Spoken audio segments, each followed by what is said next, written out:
viendo UACJ TV.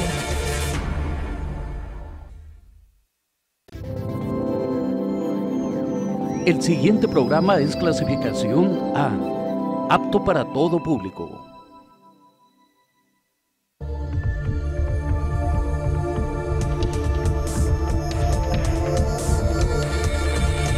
UACJ TV presenta.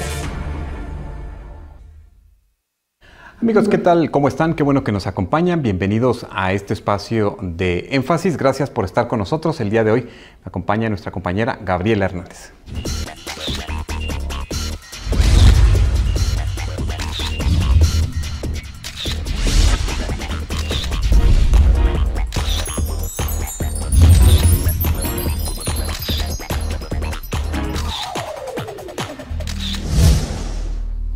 La depresión es más que sentirse triste y melancólico. Representa el primer lugar mundial de trastornos mentales según la Organización Mundial de la Salud.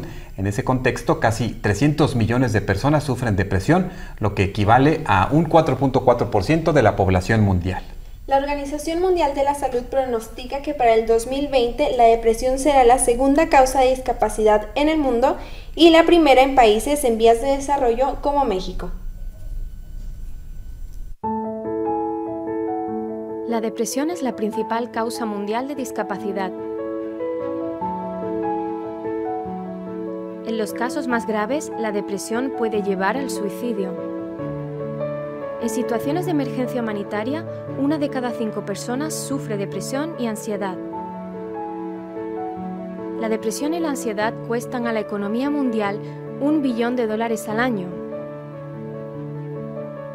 Por término medio, solo el 3% del presupuesto sanitario de los gobiernos se destina a la salud mental. La depresión se puede prevenir y tratar con un costo relativamente bajo. El tratamiento suele consistir en terapia de conversación o medicación antidepresiva, o ambos métodos. Si cree que puede padecer depresión, hable con alguien de su confianza. Pida ayuda profesional. Depresión. Hablemos.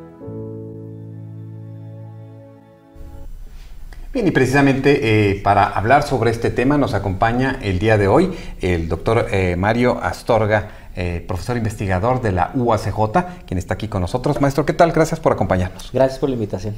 Muchas gracias. Y bien, iniciar a hablar de la depresión. Pareciera que cualquier situación de tristeza, cualquier situación donde cambia el ánimo, algunos lo definen ya como una depresión, pero en verdad, ¿cómo entenderíamos la depresión? ¿Cuál es este concepto, esta realidad que muchas personas viven?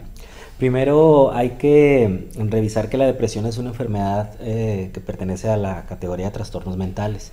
Aunque se escuche muy impactante trastorno mental, pertenece a la categoría de trastornos del estado de ánimo porque afectan mi ánimo. Es como de manera general lo que hace la depresión.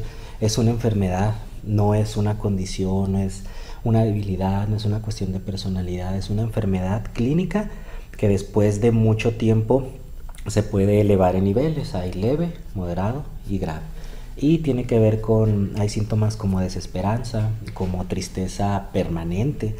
Nosotros la podemos diferenciar de un evento que nos pone tristes porque la tristeza tiene un inicio y termina. ¿Sí? Se resuelve el problema y seguimos con nuestra vida. En la depresión no. Parece que es una tristeza que dura muchísimo tiempo, desde semanas, incluso meses o incluso puede durar años. Pareciera una tristeza eterna. Entonces es importante darle la dimensión que tiene, es una enfermedad. Sí. Y nos decía, doctor, que se puede dividir entre leve y alguna depresión más grave.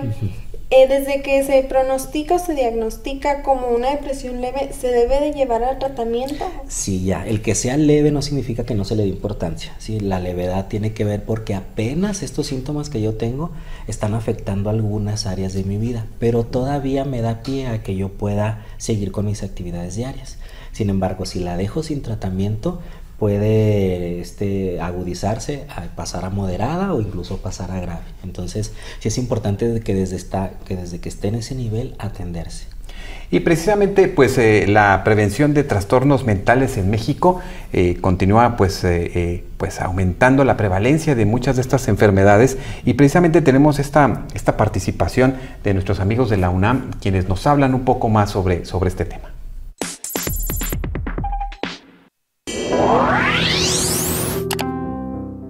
Hay muy poca atención también de tercer nivel y de primer nivel, claro, ¿verdad? Pero de tercer nivel para las personas que padecen trastornos mentales.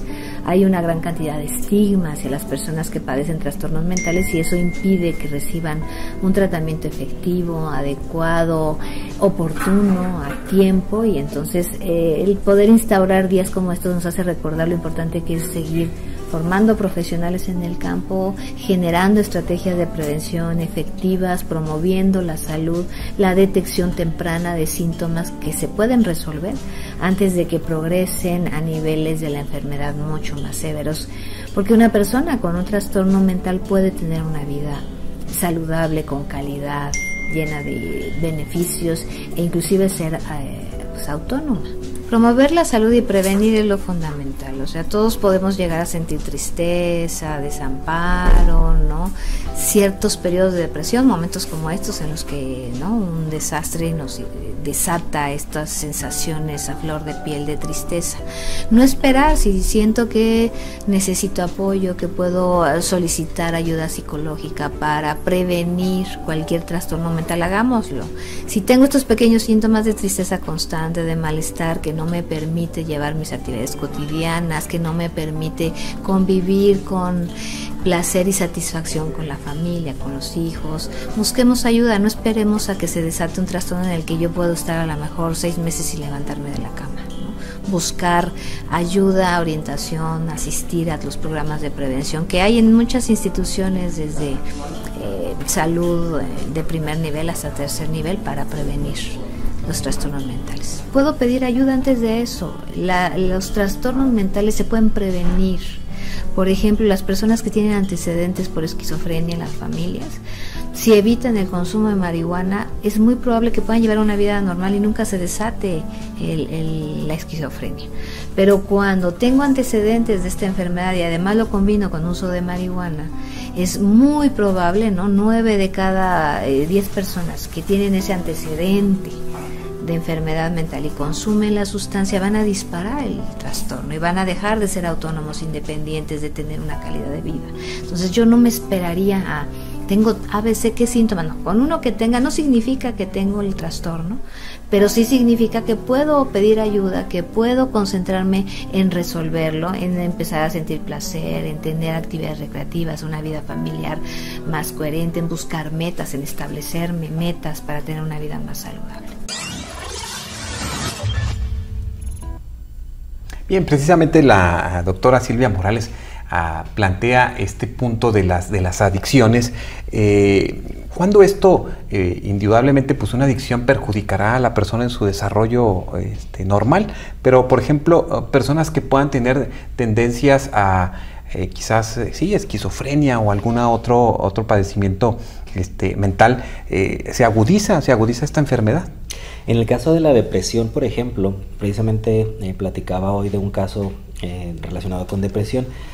Cuando hay ideas o incluso ya existió un intento suicida, hay algo a veces que la persona le sirve como para contener esa idea. Es decir, de repente puedo pensar en mi familia, en mi trabajo, en mi vida, en mi edad, y por lo menos eso que me impide llevar a cabo el acto de suicidio se maneja porque hay probabilidades de que no lo haga. Cuando hay una adicción, cuando yo después de esto consumo alcohol o algún tipo de droga, haz de cuenta que eso que era lo único que me mantenía vivo se desinhibe, ¿sí? Por ejemplo, en el caso del alcohol lo que hace es un desinhibidor, es decir, no me da la suficiente fortaleza como para no quitarme la vida. Entonces eso perjudica o puede llevar a que lo que yo ya venía pensando como una ideación suicida la lleve a cabo. Entonces la droga va a perjudicar, la sustancia perjudica, o va a hacer que se haga más fuerte los episodios, ya sea de esquizofrenia, de depresión, ¿sí? Porque ya es un problema aparte relacionado con la categoría principal, que es depresión o el trastorno mental. A mí me llama la atención que la doctora de la información que acabamos de ver dice que la depresión es prevenible. ¿En qué casos se puede prevenir? Desde que lo mencionó ella, desde que hay un síntoma. Desafortunadamente en México somos más correctivos que preventivos. Yo necesito estar ya con, como se dice en la metáfora, ¿no? Con el agua hasta el cuello para poder tomar acciones. Y un síntoma pequeño no le doy la importancia que tiene. Y entonces si de repente yo veo, por ejemplo, que mi hijo ya tiene una semana medio triste y no hay una justificación en apariencia real para la tristeza, de repente ya no quiso ir a la escuela o va a la escuela pero a regañadientes, no se quiso bañar ese día, aunque es poco tiempo y aunque tiene una semana, yo necesito investigar y saber que hay algo que no está funcionando correctamente y llevarlo a ayuda. Pero a veces pensamos que es el estrés, que es el trabajo, que son los problemas normales que tenemos y vamos dejando que crezca. Entonces, desafortunadamente, ya que tenemos el problema encima es cuando vamos a buscar ayuda. Digo, qué bueno, no es lo mismo buscar ayuda a no buscarla, pero tenemos que atender al primer síntoma. No es normal que yo permanezca triste durante mucho tiempo, no es normal que no me quiera bañar en 3 días, no es normal que deje de comer de repente, o que esté comiendo mucho, o que diga que la vida no tiene sentido, o que no quiere ir a la escuela, no quiera levantarme en la mañana. Entonces, eso no es una situación como normal. Entonces, necesito investigar a ver qué está pasando. ¿En qué momento estamos ya recurriendo o quitando esta idea de acudir al profesionista de la salud mental? Porque todavía en verdad hay una resistencia muy muy grande. Vemos aquí nosotros en la universidad pues jóvenes que tienen esta inquietud de egresar de esta carrera, por ejemplo de licenciatura en psicología, pero estamos observando que la resistencia es fuerte, todavía es difícil que alguien acepte acudir con un profesional de la salud. Sí, es complicado. Un profesional de la salud, hablamos de que es difícil, por ejemplo, con un médico, pero van más con los médicos, porque si yo voy con el médico y me hacen un estudio, posiblemente salga mi padecimiento y yo lo pueda observar, lo pueda ver y lo pueda medir, y le voy a pedir al médico que me dé un medicamento para eso. Sin embargo, no me pueden hacer una radiografía para la depresión, no me pueden hacer como un estudio donde me digan que en mi cuerpo hay depresión, es algo que no se ve. Pero yo tengo que interpretarlo, entonces me cuesta trabajo aceptar que no me quiero levantar por depresión, que estoy comiendo en exceso por depresión. ¿Será, doctora, hasta por miedo a aceptar? Porque todavía a la depresión o a cualquier otro trastorno mental muchas veces se le ve como un tabú, como que no, eso no me pasa a mí, o eso no, yo no puedo caer en eso. Todavía, yo he escuchado algunos casos donde se le ve a la depresión como un tabú, como algo inaceptable, por así decirlo. Porque tiene que ver con cómo probar mis recursos. Yo todavía asocio, y mucha gente asocia la depresión con poca fuerza de voluntad, con poco interés, con el no valorarme, con poca autoestima, y reconocer eso en mí me cuesta trabajo. Reconocer eso en mi pareja, en mis hijos, en mi familia, me cuesta trabajo. Fíjate que eso se me hace interesante porque nosotros estábamos también observando las estadísticas en el caso de suicidio, quienes más lo intentan y más quienes más lo logran el suicidio son los hombres, está en ese porcentaje. Sí. Y estamos hablando también de que quizás por la cultura es más difícil abrirse, es más difícil entender que quizás uno requiere un apoyo, una ayuda. Sí, mucho más complicado. Si en la mujer es complicado a veces, en el hombre más, porque te digo que se ven como en shock o como cuestionados estos elementos que se supone que el hombre debe tener en la cultura, que es ser fuerte, proveedor. Aunque tengamos todavía educación relacionada con la equidad de género, el hombre sigue teniendo esa conciencia y de pensar que es el que tiene que ser fuerte. Y esto, hasta como está asociado con debilidad, entonces no lo acepto. Claro. ¿Qué les parece, doctora Armando? Si vamos a ver la información que nos comparte la doctora Benilde Orozco del Instituto Nacional de Neurología y Neurocirugía. Vamos a verlo.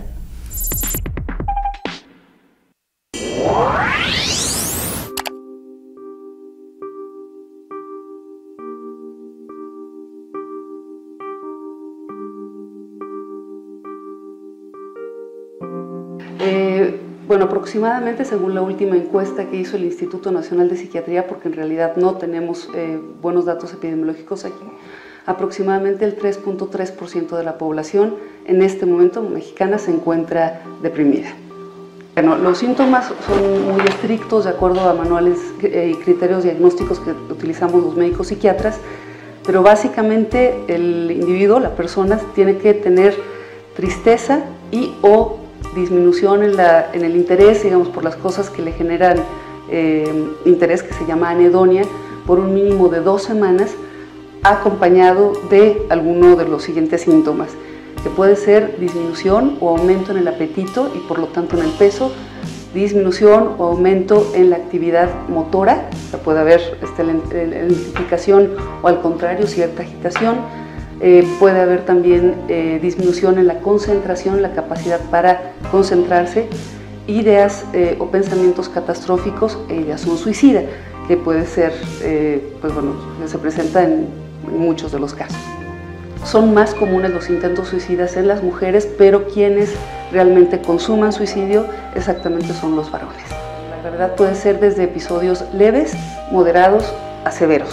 Entonces, para muchos casos en depresiones leves únicamente utilizamos técnicas de psicoterapia, pero ya para depresiones moderadas o severas se utilizan medicamentos de tipo, exactamente fármacos de tipo antidepresivo, que actualmente son muy bondadosos, tienen muy pocos efectos adversos y hasta en un 70% de los casos ayudan favorablemente.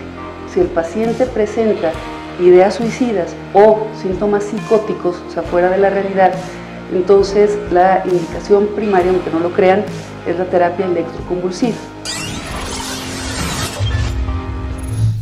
Y bueno, aquí el doctor Francisco Sotres Bayón, quien es investigador del Instituto de Fisiología Celular, nos habla sobre el balance que debe de haber entre el miedo exagerado y la ausencia del miedo. ¿Cómo se percibe la ausencia de miedo o tiene alguna relación con la depresión? Sabes que escuchando al doctor, el miedo es una emoción básica y la necesitamos todos. Ni es como exagerar el miedo, porque eso no nos permite poder enfrentar los problemas que tenemos a diario, pero inhibirlo implicaría no poder reconocer los riesgos en los que me puedo También involucrar. es un recurso del ser humano, sí, ¿no? El miedo, indudablemente. El miedo me lleva a atacar y a defenderme de algo cuando siento que está en peligro mi integridad psicológica o física, pero también me lleva a huir, y el huir es una estrategia también cuando corro peligro. Entonces necesitamos, si lo podemos poner así, cierta cantidad de miedo para ir sobreviviendo y avanzando a lo largo de la vida. La persona con depresión en algún momento siente miedo a enfrentar esos problemas porque se ven cuestionados sus recursos. No puedo, no voy a poder, no soy valioso, no tengo los suficientes recursos, no tengo las habilidades para ello, y le da miedo enfrentar los problemas. Pero llega un momento cuando la depresión es muy grave que el miedo se va, que es cuando entonces se meten en conductas de riesgo porque ya no tienen temor a perder la vida, o empiezan a planear un intento para quitarse la vida. Sí, entonces ya lo hacen de manera muy tranquila. Sí, porque por ejemplo ahora vemos con las redes sociales, vemos a muchos retos, challenges ahí sí, que se avientan los muchachos, y que de repente uno no entiende la lógica de este esquema, porque aquí ya no importa el daño que te puedas hacer. Es más, de hecho, entre mayor daño te hagas y entre más fuerte sea ese reto y se perciba en ese sentido, pues tendría más valor como para este grupo, ¿no? Recuerda que el tener miedo está asociado con poca valentía, y a veces yo no quiero darle la idea a los demás de que yo no soy valiente, entonces por eso cumplo estos retos, incluso con el riesgo de perder mi vida. Entonces acuérdate, tener miedo siempre culturalmente se asocia no como una emoción natural y biológica, sino con falta de valentía. Entonces, por ejemplo, ahí nada más quería ahondar un poco sobre qué sucede qué va pasando cuando una persona de la tristeza, del miedo, va generándose también un movimiento en su cerebro. ¿Qué sucede con toda esta en la revolución de nuestro organismo? ¿Qué pasa? Porque dejamos de producir, producimos otras cosas que nos evitan salir quizás desde esa óptica. Hay unas sustancias que se le llaman neurotransmisores, que cada uno tiene una función específica. Hay algunos neurotransmisores que se encargan de darnos felicidad y tener nuestro estado de ánimo alegre y contento. No es una cuestión nada más psicológica, es orgánica, es biológica. Entonces, cuando estos neurotransmisores fallan en su producción, se producen de más en mayor cantidad o de menos, es cuando alteran nuestro estado de ánimo. Es por eso que en muchas ocasiones necesitamos un fármaco que nos ayude a regular esa producción de neurotransmisores y se ve reflejada en el estado de ánimo. A mí me llama la atención que muchas veces escuchamos que una persona dice abiertamente, es que estoy deprimida o estoy en depresión o me voy a deprimir si me pasa esto o si no me pasa lo otro. ¿Una persona que realmente la padece tiende a decirlo abiertamente? Sí, ya que lo reconoce sí tiende a hacerlo, pero lo usamos coloquialmente como para decir estamos tristes, no sé por qué se utilizan como sinónimos. Cuando no tiene ningún problema y es una conversación coloquial y que no causa ningún mayor daño, no hay problema, pero definirla como depresión todo el tiempo, la tristeza me va a llevar a que en algún momento no pueda reconocer cuando verdaderamente es depresión.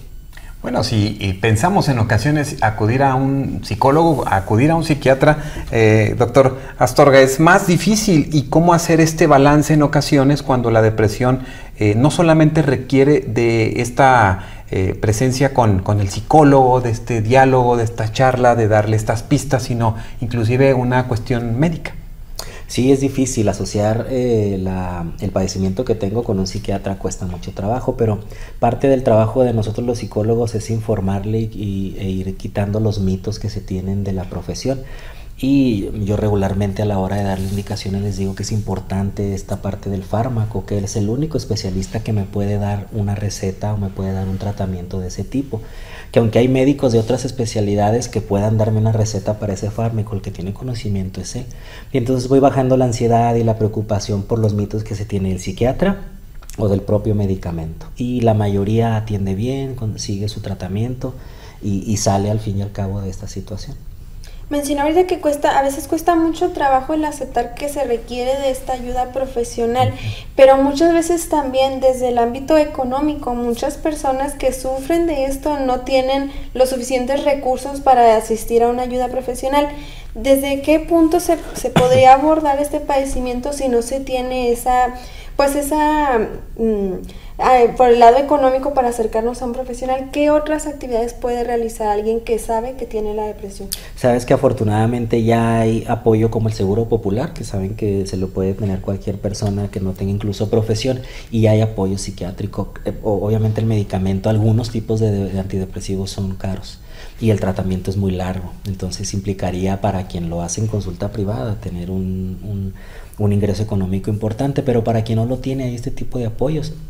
Si la gente tiene seguro, algún tipo de seguro, ya cubre esta situación y cubre la parte médica, tanto la entrevista con el especialista como la receta. Sí, me gustaría que viéramos un material donde nos muestran como otra perspectiva desde cómo podemos atacar la depresión en adultos mayores, porque esta enfermedad no solo ataca a los jóvenes o a los adultos, también se va hasta los niños y adultos mayores. Me gustaría que viéramos este material, doctor. Muy bien, claro. Ganas de vivir y una actitud positiva son parte de los beneficios que el deporte ofrece a las personas de la tercera edad, asegura el acondicionador físico Rogelio Cedillo. Que la gente piensa que ya porque pasamos los 50 años, tenemos 60 años, ya estamos impuestos a no hacer ejercicio, y es cuando más debemos hacer deporte. Una persona que hace deporte siempre va a estar pensando en cosas sanas, en cosas positivas. No te vas a dejar deprimir, porque también la edad te va deprimiendo. Ya se van cerrando círculos de trabajo, ya te vas quedando en tu casa, ya no haces ciertas actividades, y el deporte te da otra perspectiva de hacer bien las cosas, de mantenerte sano. El especialista en fitness afirmó que hacer ejercicio no tiene límite de edad. Su práctica, dijo, es recomendable desde la niñez y su continuación durante toda la vida, aunque siempre con el acompañamiento de entrenadores con experiencia. El límite de edad te lo pone tu mente. Yo pienso que el deporte es algo general, algo práctico, y más para las personas de la tercera edad. Es bien importante que se sientan útiles, que se sientan motivados para hacer algo. Yo siempre le digo a la gente, siempre tienen que asesorarse con gente que sepa, con gente que los va a encauzar de la mejor manera, con gente que tenga ya experiencia en cualquier ámbito del deporte. Sí es bien importante que no dejen de hacer deporte la edad que tengan. Hasta al contrario, es mejor cuando comenzamos a hacer a una edad más adulta el deporte, porque nuestro músculo comienza a madurar. Consideró que la caminata, trotar, nadar o incluso las pesas son deportes que sin problema pueden realizar personas de la tercera edad, siempre que con ello vaya de la mano de una dieta saludable, rica en proteínas y una adecuada dirección en su práctica. No hay edad para que comiencen a hacer cualquier tipo de deporte. Podemos empezar con media hora, 25 minutos. El chiste de todo esto es que comiencen a hacerlo. Con información de Ricardo Dayarza y Susana Cerezo e imágenes de Rodrigo Colín, Notimex. Este entrenador fitness nos muestra esa relación que debe de haber entre la salud física y la salud mental. Él nos propone que para obtener una salud mental también es muy importante mantener una actitud positiva. Sí, ayuda mucho la parte del acondicionamiento físico, muchísimo. Es una actividad que las personas que ya están diagnosticadas con depresión pueden ayudarla. No es todo, porque es su tratamiento psicológico, sus relaciones sociales, su red de apoyo, pero es una actividad muy importante. Claro, y ya digo, igual también los niños teniéndolos en actividades, bueno, ya si vemos un niño que está en la casa, que no quiere salir. Bueno, ahora tenemos el problema de los videojuegos, de las tabletas, de los teléfonos, y donde en ocasiones para muchos padres es más fácil de tenerlos ahí porque pareciera que hay control ahí, doctor. Sí, yo creo que más bien es el uso que se le da a las cosas. Hay chicos que tienen la tableta y están leyendo en la tableta, es decir, no necesariamente el aparato es el problema, es para qué le doy uso. Obviamente hay que combinar estas actividades físicas con el apoyo de la tecnología, que nos ayuda mucho. Sin embargo, no hay que satanizar ni una cosa ni la otra. Claro, pues yo creo que mucho hemos aprendido el día de hoy. Recuerden ustedes identificar pues estos síntomas que pueden ser inclusive uno mismo, doctor, en un momento determinado, ¿no? O sea, pero es difícil hacer esta aceptación. Hay que evaluarlo por el tiempo. Ayuda mucho saber cuánto tiempo tengo sintiéndome así. Y si hay una causa específica que me está haciendo sentir así. Es algo que nos ayuda a reconocer si necesitamos apoyo o podemos salir nosotros solos. Claro, pues nosotros seguiremos abordando este tema y pues le agradecemos al doctor Mario Astorga que nos haya acompañado el día de hoy. Muchas gracias. Gracias por la invitación. Muchas gracias, Gaby. Gracias y gracias, doctor. Gracias. Gracias, y con esto concluimos la emisión del día de hoy. Muchas gracias por vernos y escucharnos. Continúen aquí en UACJ TV.